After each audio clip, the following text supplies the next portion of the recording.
Hello అండి. ఇది తోటకూర వేపుడు అనమాట.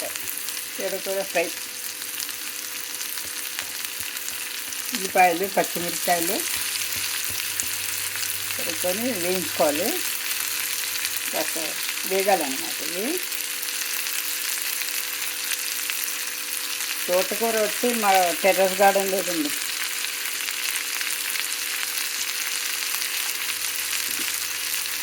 ఇప్పుడు వర్షాలు పడి ఇప్పుడు బాగా అవుతున్నాయి. ఆ కూరని బాగా ఉప్పు నీళ్ళల్లో ఉప్పు వేసి ఒక 2 నిమిషాలు నానబెట్టాలండి. ఏమైనా క్రిములు మట్టి ఉంటే అంతా కింద పోతుంది అన్నమాట. ఈ వర్షాకాలంలో తప్పకుండా చేయవలసిన పని అది అందరూ.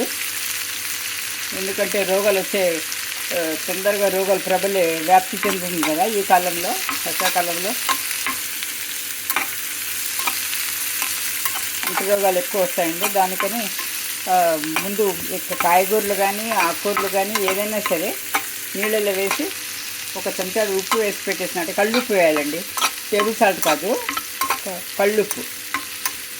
కళ్ళుప్పు వేసేసి ఒక 2-3 నిమిషాలు అలాగే ఉంచేసి తర్వాత 2 నీళ్ళల్లో కడిగేస్తే క్రిములు ఉంటే నశిస్తాయి. లేకపోతే బట్టి ఉంటే కిందకి వెళ్ళిపోతుందండి. బట్టి ఉంటే పోతుందండి.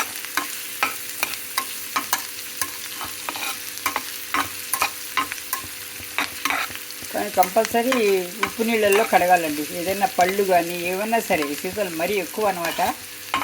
అంటు రోగాలు ఎక్కువ వ్యాప్తి చెందుతాయి. కాస్త జాగ్రత్తగా ఉండాలి ఈ కాలము.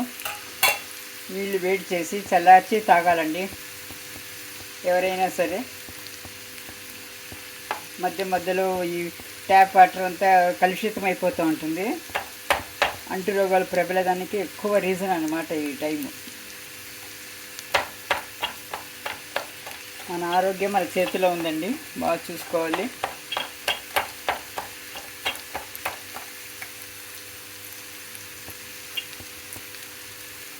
జాగ్రత్తగా చూసుకుంటే మన హాస్పిటల్ వెళ్ళే అవసరం తగ్గుతుందండి.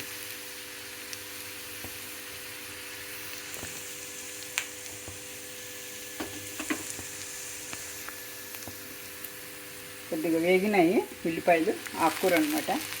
ఇలా 2 ఉప్పు నీళ్ళలో కడిగి తర్వాత నీళ్ళలో కడిగిన తర్వాత ఇదనమాట.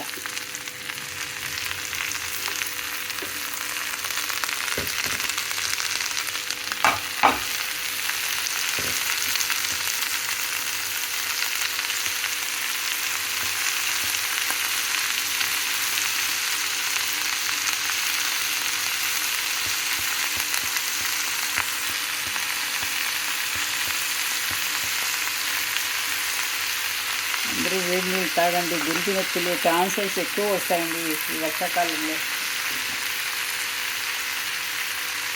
నీళ్ళు బాయిల్ చేసి తాగండి, చాలా మంచిది. కొందరు వేడి నీళ్ళు తాగలేము అని చెప్పి ఇబ్బంది పడుతుంటారు. కానీ కాస్త ఇబ్బంది అయినా కూడా తాగాలండి ఈ వర్షాకాలంలో కంపల్సరీ. మనకు డాక్టర్లు చెప్పేది కూడా అదే. ఎల్లుల్లిపాయలు దంచి వేస్తున్నాను, 2-3 ఉల్లిపాయలు, ఉప్పు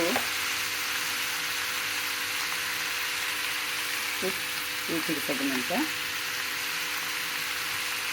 ఒక 5 నిమిషాలు మూత పెట్టేస్తే తర్వాత మగ్గిపోతుందండి. ఆకుకూర 2 నిమిషాలు అయిపోతుందండి. ఆకుకూర ఎక్కువసేపు పట్టదు. తోటకూర ఒంటికి చాలా మంచిదండి. అన్ని పోషక విలువలు ఉంటాయి. ఇప్పుడు ఇది రోట్లో వేసి చేసిన పచ్చడి అండి. ఇది ముల్లంగి పచ్చడి.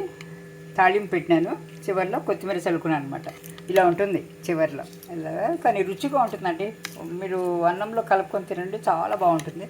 మన దోశల్లో కూడా బాగుంటుంది. చపాతీలో పర్వాలేదు కానీ అన్నంలోకి చాలా బాగుంటుందండి ఇది కొద్దిగా ఇంగువ పెట్టి పోపు పెట్టేస్తే కొత్తిమీర చల్లుకోవాలండి లాస్ట్లో. ఇలా ఉంటుంది అనమాట ఫైనల్. అలా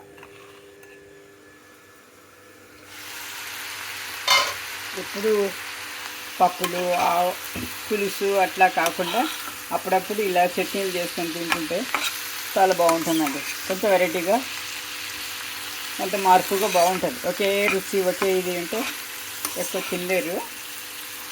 ఇలా అప్పుడప్పుడు చట్నీలు అది కూడా మనం అలవాటు చేసుకోవాలి.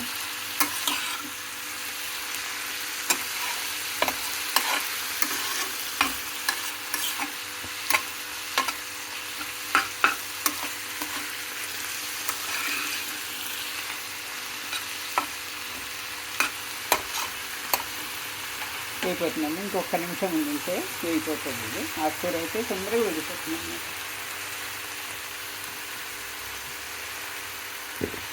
ఆకుకూరని ఎక్కువ ఇచ్చేయకూడదండి, వేయించకూడదు. పోషక విలువలన్నీ తగ్గిపోతాయండి. ఇవి కాస్త కొబ్బరి పొడి చివర్లో చల్లుకొని ఒక్కసారి మూత పెట్టి కలిపేసుకుంటే తోటకూర ఆకుకూర ఫ్రై రెడీ అండి. ఆకుకూరని ఎక్కువ ఉడికించకండి, ఎక్కువ వేయించకండి. పోషక విలువలంతా పోతుందండి. తోటకూరలో మంచి పోషక విలువలు ఉన్నాయి కాబట్టి మనం ఎంతలో చేసుకోవాలో అంతలో వండుకోవాలండి. మరీ ఎక్కువగా చేయకూడదు. ఏముంది, మూత పెట్టేస్తే ఓ 2 నిమిషాల్లో ఆకు అయితే మగ్గిపోతుందండి బాగా. లేదండి, ఇది తోటకూర ఫ్రై రెడీ అన్నమాట. ఎలా ఉందో చూసి చెప్పండి. బాగుంటే మీరు ఒకసారి ట్రై చేసి చూడండి. ఎలాగుందో చేసిన తర్వాత ఎలాగుందో నాకు తెలియపరచండి, బాగుందా లేదని. ఏదైనా మార్పులు మనం చేయవచ్చు మళ్ళీ కొద్దిగా వేరే రకంగా. మనం వేరే రకంగా చేయడానికి ఆస్కారం ఉంటుంది. మీ సూచనల వల్ల మనం ఇంకో టైప్లో చేయవచ్చు అన్నమాట. ఎలా రుచి ఉంటే అలా చేసుకోవచ్చు మనం కొద్ది దీంట్లో. థ్యాంక్ యూ అండి. Thank you for watching.